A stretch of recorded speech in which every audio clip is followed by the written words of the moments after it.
The first Fallout 4 DLC had someone called the Mechanist creating robots to help the citizens of the wasteland. But by help, I mean gunned down in the streets. So since the Commonwealth was now full of killer robots, I was tasked with seeing if I could turn those said robots against their leader, and to find out if you can beat Fallout 4's Automaton DLC only using the robotics expert perk. This run was nuts, so without further ado, let's get into it. Like all challenge runs, I start by making a robot fetish aficionado and terrorize my family with conspiracy theories while waiting for the Vault Tech rep to set my stats. Man, it's been an actual while since I've done an actual build that kind of matters. Anyway, long story short, here's what we're going for. Intelligence has to get bumped all the way up to 8 to take the robotics expert perk. Now, there's 3 different ranks at that, with the max being at 44, which means we're going to have to do a lot of early game grinding, but once that 44 is done, we're pretty much set for the rest of the game. Then, after that, we have to at least have a 3 in agility for sneak. Now, sneak's got 5 perks, or 5 ranks, and being able to sneak up on the robots and turn them into either allies or blow up is going to be absolutely crucial, so we're going to have that. Now, as far as luck is concerned, to do the early game grinding, we could go all the way up to do the Idiot Savant perk, but I don't know how important that is, because for endurance, we have to at least have a 5, A, to be able to take toughness, and B, to be able to take Life Giver. And between those two, with the passive regeneration of Life Giver and just being able to take more damage, we should be fine. And Charisma is also going to be a very important stat, because you can actually put Charisma up to a 6, I believe it is. And now we can take the Lone Wanderer perk that allows you to have more carry weight and take a little bit less damage, but also there's a perk later on you can take that makes it so all your companions do double damage. So if we take over a robot, they immediately deal more damage and it's more beneficial for us. Strength I'm not super worried about, and luck I think we still need to kind of put a little, I don't know, I think the rest of these are dumb stats, to be completely honest. So why don't we just do 1, 2, and 3. Any other points past that, we're going to be fine. We're going to get like 43 level up perk choices, so we'll have plenty to work with. But this is looking solid. This is going to be our stats for the run. Then the end of the world came, and I gave some rad roaches a permanent burial inside a vault. After emerging outside came one of the longest grinding sessions ever, but if I was going to beat this run, I needed max ranks in this robotics expert perk to succeed. 10 in endurance, obvious reasons. Charisma, we ended up maxing out to a 10 as well to be able to persuade anyone that we come into. Intelligence, we left at 8. There wasn't really any benefit to going higher than that.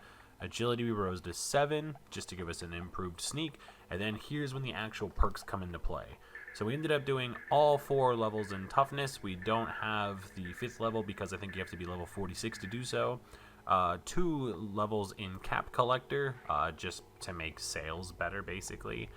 We ended up doing all of the ranks, 3 of the ranks of medic. The 4th rank just makes it so 1 stim pack heals you all the way. Again, I think that's at like level 49.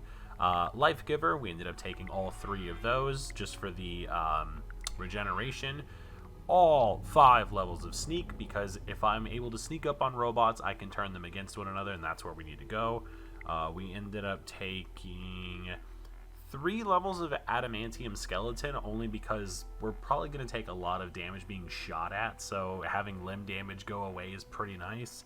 I also ended up taking 3 levels of cannibal. By this point, I just had a bunch of perks to kind of throw around.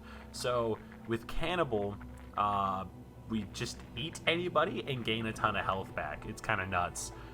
Inspirational, to make our companions resist more damage and they can't be harmed by our attacks.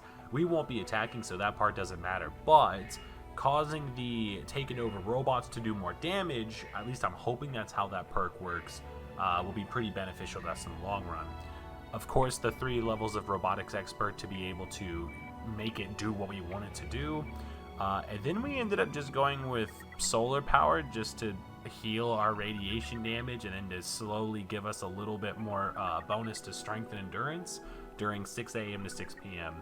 The second part of it's not great, but the heal radiation part's pretty sweet. So, with all of that said, this is probably what we're going to end up finishing the run on. I didn't bother doing anything for pickpocket because the robots, I didn't think that would matter. I didn't end up doing anything for hacking computers or for lockpicking either, just because I didn't think that would matter, and there are ways to get around that. So if we ended up needing one of those, cool, but for right now, this is a pretty solid start to the run. Next up was listening to a radio transmission to actually start the DLC. Turns out a caravan was under attack and help was being requested. And I'm not surprised. When I finally turned up, explosions were going off everywhere. I tried to hide and sneak up on a robot to hack them, but it turns out to use the robotic expert perk, all you have to do is run up and interact with it. Once the hack menu was up, we could do all sorts of things, like getting the robots to turn on each other or become a temporary ally. These options, mixed in with running headfirst at robots, made every single fight chaotic, and I wouldn't have it any other way. Once the fighting was over, I met up with Ada, who informed me of the troubles that had fallen on her traveling group, but before I could begin to care, she joined my party as a companion.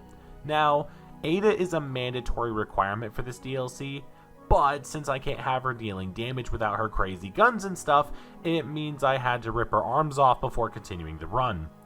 Now, with my companion permanently handicapped, it was time to head to the General Atomics factory. Ada claimed the mechanist, aka the big bad guy of the DLC, was sending messages out to their robots, and one of the stronger signals was coming from here. Inside was another case of turning friend into foe and watching how quickly robots deleted their homies from life. Eventually I made it to the Quantum Robo-Brain, which was the boss of the area, but by reflex I turned him in on his friends, and man, this guy did not pull his punches. But even though he was a huge help, I couldn't progress with the mission until it was dealt with, so I set him to self-destruct. Word of the wise, every time this self-destruct sequence goes off, it acts like a mini-nuke, so just be careful out there. With a job well done, Ada and I teamed back up, and she informed me that we needed to go get 2 more robo-brains to pinpoint the mechanist signal. Ada was hungry for revenge, and I was keen to deliver. So we decided to hunt down another robo-brain, and it was already in the middle of helping some settlers into an early grave by turning them into human shish kebabs. But after making it to the new bad guy, it didn't last very long at all. 2 down and 1 left to go. Our next target was all the way at Fort Hagen in a satellite array, and if you expected anything other than robot genocide upon entry, you'd be very wrong. But there were Rust Devils here. Human raiders working with the robots. But even with that variety, I just ran past the organic enemies and fondled the mechanical ones. Inside was very much the same, with hacking robots and using them to thin out the crowds, and with enough chaos I made it to the final robo-brain. Except, this one wanted to talk. It told me that it would work with me and help me trap down the mechanist, but first I had to free it from here and build it a body. This all sounded pretty easy, but when I picked up the brain, all the doors closed. Now I was face to face with Ahab, a super robot hell-bent on killing me, and the worst part is, it could not be hacked. I died here a couple of times before I realized I was going to have to try skipping the fight. I traveled back to Concord and used some parkour to grab the power armor on top of a roof. There's a technique to clip through walls using a suit of power armor, and if I couldn't kill Ahab, I would just have to skip him. But even after making it all the way to Diamond City and getting some more power cores, it turns out this side quest wouldn't matter in the great scheme of things. Just take a guess and I'll let you know if you win or not. So now back in the satellite array, it was business as usual getting robots to take each other out, but somewhere along the line I found a legendary enemy and convinced it to join me. My new posse made it back to Ahab, and after starting the fight I tried to do the clip but died in the process. Turns out it's way harder to pull this off on computer than it was with a controller.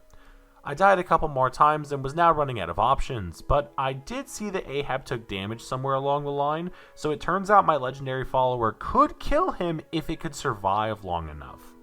So seeing how that was my only option out of this, I ran straight at Ahab and got it to focus me, turning myself into a human shield. And since I had that companion perk that made my followers not deal damage to me, this ended up actually working after a few tries. If you guessed being a human shield would be how I beat this guy, you win a gold star. So now with this hurdle out of the way, it was time to make a run for it. I ended up running into the scariest looking robot and a lady in power armor, but after making the nightmare fuel my friend, I watched it beat its previous master to death. By the way, this playstyle is nuts. Taking control over enemies is one thing, but turning everyday mechanical friends into target practice for one another is insane. Once we were safe, I made the robo brain I rescued a body, and it told me how to track down the mechanist. Ada would get her revenge soon enough. After equipping Ada with a device to trick the mechanist security to let us in, we made our way over to his house and began the final mission. This was working way better than I thought it would until we got to a set of tripwires. I figured with my power armor it would allow me to just walk straight through, but this was one set of spicy Tesla coils that would have the final say. So I simply disarmed every one of the tripwires to proceed. Throughout the rest of the mechanist layer played out like pretty much any of the other areas with robots, just machine on machine violence and watching what was supposed to be an enemy now serving me with undying loyalty. But after about 20 minutes of steel on steel action, I made it to the mechanists themselves. And rather than talk about our troubles, they sent their remaining fleet of robots after me. But fun fact for this fight, if you try and take control of a machine during this fight, they automatically start their self-destruction sequence. So I spent my time running around and setting machines to self-destruct. I'm pretty sure using this method is actually easier than doing the fight normally. 10 minutes of explosions later, and finally I had come face to face with the mechanist, or should I say, Isabel Cruz. I told her she was wrong, and then she gave up fighting me. It's amazing what 10 charisma can actually do. And she even gave me the keys to the base, and that's how I beat Fallout 4's Automaton DLC with only the robotics expert perk. However, even though she said sorry, Isabel still had to pay for her crimes against humanity, and her robot companion got the works too. This run was insanely fun once I learned you didn't have to sneak up on robots to take them over, and if it wasn't for that legendary handyman I found, I think this run would have ended at Ahab. But as always, brute strength wins the day. If you liked what you saw, please consider subscribing as it helps the channel out a ton. Plus, if you have a suggestion for a challenge run you'd like to see, let me know in the comments below. I play all sorts of games, so no challenge is off the table. I want to thank all of you that watched to this point, and as always, I've been Chris from Crisis Gaming, and I will see you on the next one.